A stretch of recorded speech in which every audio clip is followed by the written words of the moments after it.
Let's talk about something raw, something real. When someone is avoidant, when they're wired to pull back the very moment intimacy gets close, but behind closed doors they're obsessed with you, what's really happening? See, on the surface they're cool, collected, distant, but in private their soul is on fire. They replay the sound of your laugh, they scroll through your pictures at 2 a.m., they reread your texts, and they imagine what it would be like to bridge the gap they've created. That's not indifference, that's obsession hidden behind armor. And here's the truth, that private obsession is not about weakness, it's about conflict. The conflict between the heart that longs for connection and the mind that fears vulnerability. That tug of war is the human condition, because every single one of us at some level knows the pain of wanting love while fearing it at the same time. Now listen, if you are the person who feels the weight of someone's avoidant obsession, don't misinterpret it as rejection. Behind the silence is intensity. Behind the space is desire. But desire without courage becomes torment. And torment, when left unresolved, becomes a prison of the soul. So what do? We step into truth. Because life is not about hiding behind fear. Life is about breaking patterns. An avoidant who obsesses in private is being called, not by you, but by life itself, to grow, to evolve. To remember that love is not safe, but love is sacred. And sacred things demand courage. If you're listening right now and you see yourself in this, recognize it. Stop living only in the fantasy, in the silent rituals, in the replay of what if. You were not created to live in the shadows of your own emotions. You were created to step into light, to own your desire, to embrace vulnerability as the ultimate strength. Because in the end, obsession in private is a rehearsal. But life doesn't reward rehearsals. Life rewards those who step onto the stage of truth. Raw and unguarded. That's where connection is born. That's where love transforms. That's where freedom begins. So the choice is yours. Will you stay hidden in the comfort of distance? Or will you finally rise into the divine courage it takes to let yourself be fully seen, fully loved, fully alive? When someone is avoidant, there's a paradox that shows up in their behavior. And this paradox is often misunderstood. On the surface, avoidants appear calm, detached, and sometimes even uninterested. They might send short replies to your texts, keep conversations light, or create distance when things feel too emotionally intense. But what many people don't see is what happens in private, behind closed doors, in the quiet spaces of their life. The avoidant is often anything but indifferent. Their inner world tells a different story, one that reveals how much they actually care and how much they think about you. Contradictory behavior is one of the most powerful signs of what happens when an avoidant is deeply drawn to someone. Outwardly, they may act as though they are in control, but inwardly, they replay interactions over and over again. That brief laugh you shared, the way you looked at them, the tone in your voice, all of it is stored and revisited in their private thoughts. They may appear emotionally distant in real time, but later when they're alone, they dissect every detail with an intensity they would never admit to. This contradiction isn't because they're trying to deceive you. It's because they're trying to deceive themselves. They convince themselves they don't need closeness, yet they cannot stop themselves from reliving the moments that made them feel connected. One of the most telling behaviors of avoidance in this space is how they interact with memories. They may pick up their phone and scroll back through your messages, rereading them multiple times. They might hesitate before deleting a photo because even though they act unaffected, they secretly treasure the evidence of your connection. Sometimes they'll sit in silence, replaying entire conversations word for word, trying to analyze what was said and what was unsaid. In private, they allow themselves to linger in that connection, even if their outer persona denies it. This contradiction shows up not just in thought, but in action. Avoidants may avoid direct contact, but they find indirect ways of staying close. They check your social media, sometimes more often than they would ever admit. They notice what you post, who you're with, and what you're doing. It's not casual curiosity, it's obsession in disguise, and yet they will never openly acknowledge it because admitting to this level of care feels dangerous. For an avoidant, closeness often equals vulnerability, and vulnerability feels like risk. So they keep the mask of indifference while their private actions reveal the depth of their attachment. Another layer to this contradiction is the internal battle they fight between desire and fear. Their desire pulls them toward you, making them think about you constantly, while their fear pushes them away, warning them that intimacy could lead to pain. This creates a cycle. They withdraw to feel safe, then obsess privately because withdrawal doesn't erase their feelings. They tell themselves stories like, "I don't need anyone," or "I'm better on my own." Yet the very act of reliving your presence proves those stories wrong. The contradiction itself is evidence of how strong their emotions really are. The most fascinating part of this private obsession is how avoidants use it as a form of control. By keeping their longing hidden, they feel they are maintaining power. They can indulge in their obsession without risking rejection. They can imagine what it would be like to bridge the gap without having to confront the vulnerability of doing it in real life. It gives them a sense of closeness without the danger of exposure. And yet, this control is an illusion. The very need to obsess privately reveals that they are not in control at all. Their heart is already engaged, their emotions already tethered, even if they refuse to show it. This contradictory behavior, the distance in public and the obsession in private, is not just a quirk of personality. It is a survival strategy. It is how avoidants reconcile the deep human need for love with the fear that love will hurt them. But while it may protect them in the short term, it also keeps them trapped in a cycle of hidden longing and unspoken desire. The contradiction is the evidence of the battle raging within, a battle between the mask of detachment and the truth of their heart. When an avoidant person is obsessed with someone, one of the most powerful and hidden behaviors they engage in is the creation of silent rituals of connection. These are the private, often repetitive actions they take that allow them to feel close to you without having to risk the vulnerability of direct interaction. On the outside, they may look cold or detached, but on the inside, their longing shows up in these small but meaningful rituals that become part of their daily lives. These rituals are not random. They are deliberate choices born from the need to feed their connection to you while maintaining the safety of distance. One of the most common silent rituals is the way they use technology to bridge the gap. They may go to your social media profiles, scrolling through pictures, posts, and comments, not just once but repeatedly. They might check your stories, then replay them, lingering on the sound of your voice or the way you look that day. They do this not out of boredom, but because it gives them a sense of proximity, like they are still involved in your world even though they are standing on the sidelines. This quiet consumption of your digital presence becomes a lifeline for their private obsession. There's also the ritual of holding on to reminders, objects, messages, or small pieces of evidence of your connection. Maybe they've saved a photo you sent, or they keep an old text thread they can return to late at night. They may have something tangible, like a gift you gave them, tucked away in a drawer where no one else can see it. When they feel the pull of longing, they go back to these reminders, almost like a sacred practice. They may never speak about it, but those private moments of revisiting the reminders give them comfort and feed their attachment to you. Another silent ritual is the way they replay memories in their mind. Avoidants who are obsessed may relive a conversation, a look, or a shared experience over and over. They may run through what you said, how you said it, the tone of your voice, the way you smiled. This internal replay becomes almost cinematic. It's not just remembering, it's reliving. And every time they do this, they reinforce the emotional connection, even though they won't express it openly. The memory becomes a place they can return to, a mental sanctuary where they can indulge in closeness without confronting the fears that intimacy stirs in them. There's also the ritual of timing. Some avoidants will go out of their way to orchestrate subtle, indirect points of connection. Maybe they check to see if you're online at a certain hour. Maybe they drive by a place where they know you might be, not to speak with you, but to feel near you. Sometimes they'll even align their routines with yours in quiet ways, creating overlap that feels like connection while still avoiding the exposure of direct contact. These small alignments may seem insignificant, but for an avoidant, they carry powerful emotional meaning. What's most important to understand is that these rituals are not accidental. They are the avoidant's way of managing the tension between their desire for closeness and their fear of intimacy. By creating these rituals, they allow themselves to indulge in their obsession while still protecting their defenses. It gives them a sense of connection they can control, a closeness on their terms without having to face the risk of being rejected or overwhelmed. The tragedy, however, is that these rituals also reinforce the very distance they fear. The more they rely on silent rituals, the less likely they are to step into open vulnerability. Each ritual becomes a substitute for authentic connection, a way to feel close without actually being close. And yet, for the avoidant who is obsessed, these rituals are deeply meaningful. They are not just habits. They are expressions of longing, ways of saying, I care, I miss you, I want you, without ever putting those words into the world. This is why when you look at an avoidant from the outside, it can be confusing. You may see the silence, the distance, the lack of communication. But what you don't see is the secret devotion behind the scenes, the late night scrolls, the quiet revisits to old conversations, the subtle rituals of staying tethered to your presence.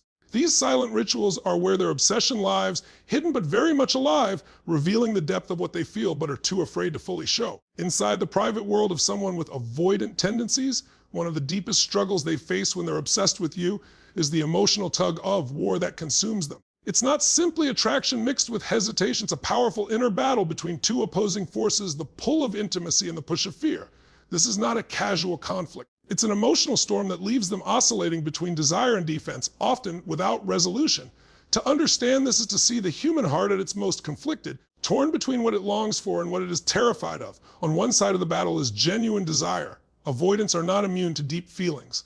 In fact, when they are obsessed with someone, The feelings they experience can be overwhelming. They want closeness, they crave connection, and they think about what it would be like to allow themselves to be fully known and fully loved. In private moments, they may fantasize about being with you openly, about sharing life, about letting down their walls. The obsession feeds this longing, and it can become almost intoxicating. They imagine what it would feel like to surrender, to give in, to finally step into the intimacy they secretly crave.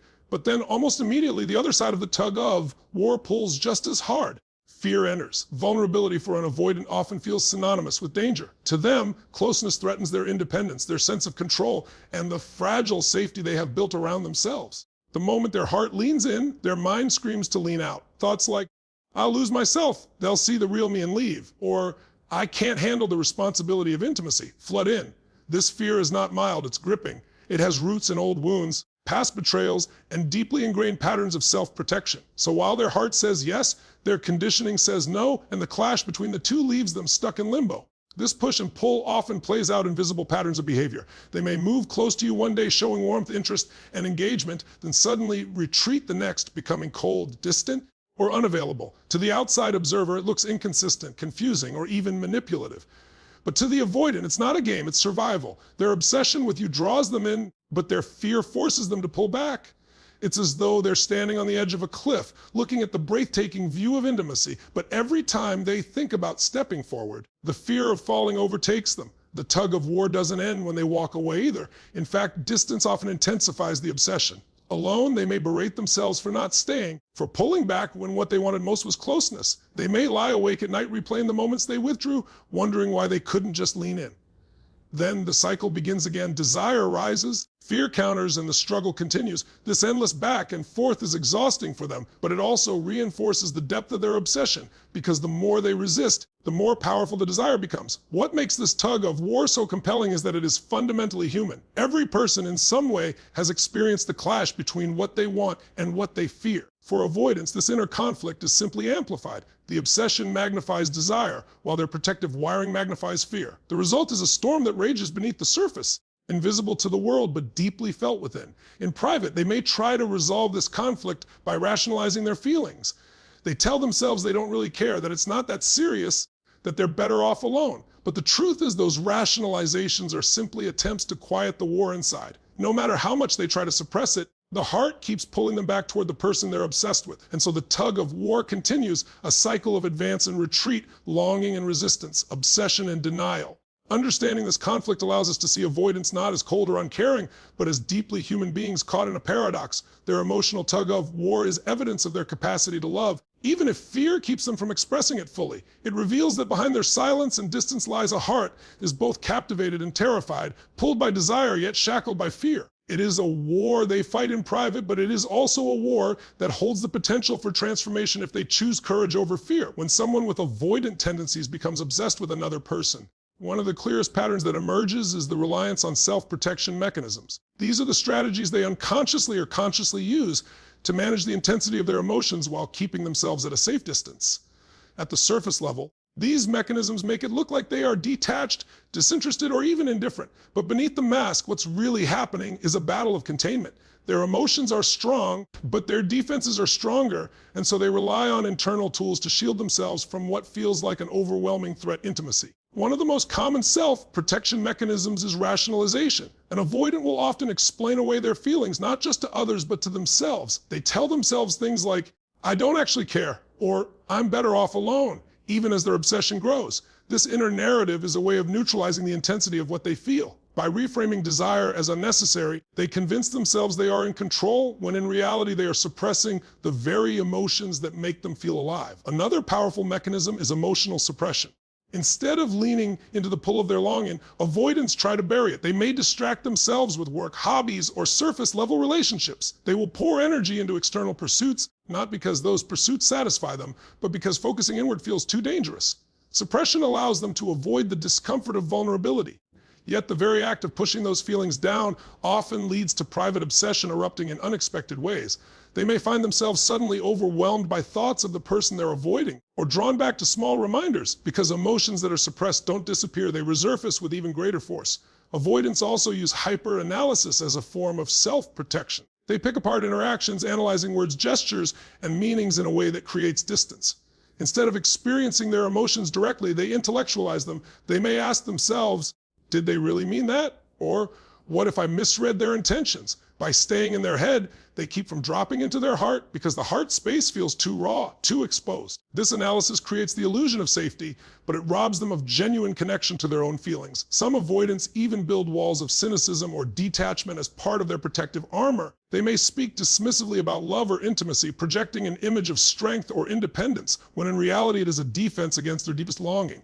By downplaying the importance of closeness, they attempt to minimize the significance of the person they are secretly obsessed with. Yet behind closed doors, their actions, checking in on that person, revisiting memories, imagining what could be, betray the truth. At the root of these self-protection mechanisms is fear, fear of rejection, fear of being hurt, fear of losing control. To the avoidant, intimacy is risky, and the obsession they feel only magnifies the stakes. Their mechanisms are like shields they carry everywhere, not because they lack the capacity for love, but because they equate love with danger. And so, while their obsession grows in private, their outer defenses grow just as strong, keeping them trapped in a cycle of longing and avoidance. When an avoidant becomes obsessed with someone, one of the most fascinating dynamics at play is their tendency to build entire worlds of fantasy and projection. Instead of stepping into the vulnerability of real connection, they often retreat into their imagination, where they can indulge in closeness without the fear of rejection. In this private space, the person they're obsessed with becomes larger than life, sometimes idealized, sometimes reinterpreted, but always occupying a central place in their mental and emotional landscape. These fantasies can take many forms. They may imagine scenarios where they finally let their guard down and experience love fully, playing out conversations in their mind where everything goes perfectly. They picture the other person responding with acceptance, understanding, and warmth. This mental rehearsal gives them a sense of intimacy and satisfaction, but it's a closeness that exists only in their imagination. It feels safe because it requires no risk. They can savor the sweetness of connection without having to navigate the challenges that real-world intimacy demands. Projection is another part of this process. Avoidants often project qualities onto the person they are obsessed with, turning them into a symbol of what they secretly crave, but don't feel they can openly pursue. They may idealize the other person as the one who could finally understand them, heal them, or unlock parts of themselves they've kept hidden. This projection isn't always accurate. It's more about their own unfulfilled needs than the reality of who the other person is. In essence, they turn the person into a canvas for their own longing. At times, these fantasies and projections can grow so vivid that they become more compelling than reality itself. The avoidant may find themselves comparing actual interactions with the imagined ones, and often the real connection feels threatening compared to the safety of the fantasy. In private, they might daydream about being close, about shared experiences that never happened, or about a future that exists only in their mind. These mental stories give them a sense of belonging and comfort, even as they reinforce the distance they keep in the real world. What's powerful to recognize here is that these fantasies are not empty or meaningless. They reveal the depth of the avoidant's desire for connection and the tenderness of their heart beneath the layers of fear. The stories they create are a reflection of what they secretly hope for: acceptance, intimacy, freedom from their defenses. But because they don't yet feel safe enough to risk stepping into reality, the fantasy becomes a substitute. It's the place where they can experience love without danger, where they can open up without exposure. Yet this reliance on fantasy also carries a cost. By living in projection, avoidants deny themselves the fullness of real intimacy. The imagined connection may feel intoxicating, but it can never replace the richness of being truly seen and known. The fantasy offers control, but it doesn't offer growth. It shields them from rejection, but it also blocks them from the very transformation they crave. In the end, their obsession plays out more in the mind than in real life, leaving them with an ache that can only be healed when they summon the courage to bring their inner world into the open. Deep within the private obsession of an avoidant lies something more profound than longing for another person. It is the unspoken desire for growth, healing, and transformation. While their behaviors often look like withdrawal, detachment, or contradiction, beneath the surface their obsession reveals a hidden call to evolve. It's not just about the person they are fixated on, it's about the part of themselves they have suppressed for so long finally stirring awake, seeking expression. For many avoidants, intimacy feels like a threat because it asks them to step outside of their protective patterns. They have learned to equate closeness with loss of control, rejection, or pain. But when they become obsessed with someone, it awakens something in them that goes beyond fear. It awakens possibility. That obsession is not only a reflection of desire for the other person, it is a mirror showing them the parts of themselves that long to be free from the walls they've built. The very intensity they feel, the constant replaying of memories, the fantasies they indulge in, are signals that their soul is restless. In private, they may not consciously think about growth, but the longing they feel carries a deeper invitation. Every moment of private obsession asks them a silent question. What would it take to finally step out of this cycle? What would it take to embrace vulnerability instead of avoiding it? Though they may suppress these questions, the obsession itself is proof that something within them wants more than survival. It wants expansion. It wants transformation. This is where the paradox becomes clear. On the outside, they resist intimacy, yet in the secrecy of their inner world, they crave it so deeply that they cannot stop thinking about it. That craving, that obsession, is life's way of nudging them toward growth. It shows them the gap between the way they currently live, guarded, cautious, self-protective, and the life they could have if they chose courage. Obsession highlights what is possible, even if they are too afraid to step into it. The person they are obsessed with often represents more than love or attraction. They symbolize awakening. They become a catalyst, a figure that reflects back to the avoidant what is missing in their own life. It may not even be about the individual in the end, but about what that individual awakens, the need to soften, to connect, to allow. The obsession becomes a spiritual teacher, pulling them toward their own capacity for growth. But this pull is not without struggle. Growth requires the dismantling of old defenses, and that feels terrifying. To move toward vulnerability means confronting wounds from the past, breaking the illusion of control, and risking the possibility of rejection. Yet at the same time, their private obsession whispers that it's worth it. That on the other side of fear lies something greater: freedom, intimacy, and the fullness of life. In this way, their hidden obsession is both a burden and a blessing. It torments them because it highlights what they are afraid to embrace, but it also guides them toward a path they secretly long for. The real challenge is whether they will continue hiding behind the safety of distance, or whether they will allow their private obsession to become the spark that pushes them into transformation. Deep down, their longing is not only about another person, it's about the evolution of their soul, the unspoken desire to finally live without walls. And so, when we look at the private world of the avoidant, their contradictions, their rituals, their inner battles, their defenses, their fantasies, and their hidden longing, we see not weakness but humanity in motion, a soul wrestling with fear while reaching for love. The message is simple: you are not meant to live half alive, trapped behind walls, but to step into the fullness of who you are, to love boldly, and to let yourself be loved in return. Thank you for giving your presence, your energy, and your heart to this moment. May you walk away not just inspired, but ready to rise into the freedom and connection you were always created for.